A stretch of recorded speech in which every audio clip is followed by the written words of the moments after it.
Hello বন্ধুরা, চলে আসলাম নতুন আরেকটি ভিডিও নিয়ে। সরাসরি চলে আসছি স্পাইসি 6 এর নিচে। চলুন উপরে যাওয়া যাক। There was once a day that I would pray for you. I'd go and misbehave just so you'd notice too. Sneaking looks up and down from across the room. Damn, what a hell of a view. I feel good, you look great. I like you, I can't wait. সরাসরি ঢুকে গেলাম spicy 6 এর রুফটপে। আমরা সরাসরি বাইরে চলে আসব এবং ভিতরের পরিবেশটা দেখানোর চেষ্টা করব। ভিতরে এসি এবং ভালো রুম ছিল এবং এখানে আছে হচ্ছে ওয়াশরুম এবং বেসিং। পরিবেশের দিক থেকে কথা বলার মতনই নয়, এখানে ভরপুর পরিবেশ রয়েছে। কাপল এবং ফ্যামিলি মেম্বার এবং ফ্রেন্ডসরা মিলে সবাই আসতে পারেন স্পাইসি 6 এর রুফটপে। যাই হোক, কথা না বাড়িয়ে আমরা সরাসরি অর্ডার দিয়ে দিলাম। অর্ডারের পর 15 থেকে 20 মিনিটের মতন খাবার আসতে অপেক্ষা করতে হয়েছে। খাবার চলে আসছে। এখানে আছে হচ্ছে ক্যাসানা সালাদ এবং আমরা সাথে আরও অর্ডার দিয়েছি হচ্ছে পাস্তা।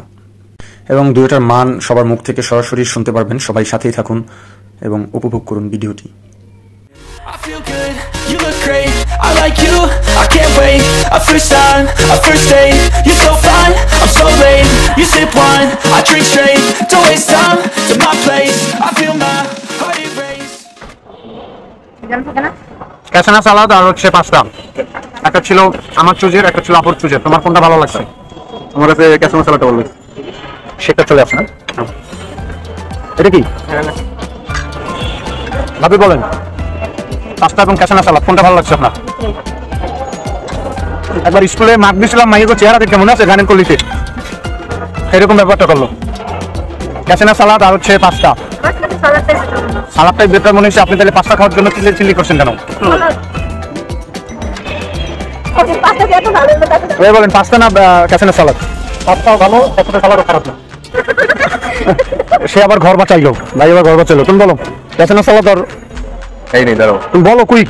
ক্যাসানা সালাদটা মোটামুটি বেস্ট ছিল বলা যাবে না, তবে ছিল। আর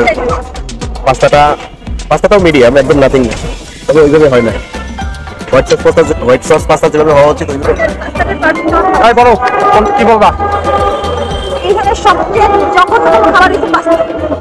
এটা ছিল রিভিউ, এর কারণ কি ছিল? কি কি কম ছিল?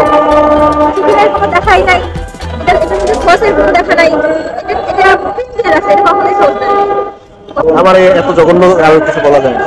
এবার বলো। পাস্তার অনেক কিছুই শখ ছিল, যেটা অরিজিনাল মিক্সটা ভালো ছিল না। আর হোয়াইট সসের কোনো কিছুই ছিল না। প্লাস এখানে ক্যাপসিকামের পরিমাণ খুব কম ছিল, চিকেন ছিল না, একদম নাথিংই বলা যায়। এই ছিল স্পাইসি 6। এটা ছিল হচ্ছে স্পাইসি 6 এর ওপেন রিভিউ। যাই হোক, সরাসরি কাউন্টারে চলে আসলাম বিল দেওয়ার জন্য। বিলের কস্টটা ছিল অন্যান্য রেস্টুরেন্টের থেকে অনেক হাই। যাই হোক, সবাইকে ধন্যবাদ ভিডিওটি দেখার জন্য। সাথে থাকবেন, সুস্থ থাকবেন, ভালো থাকবেন। সবাইকে আসসালামু আলাইকুম।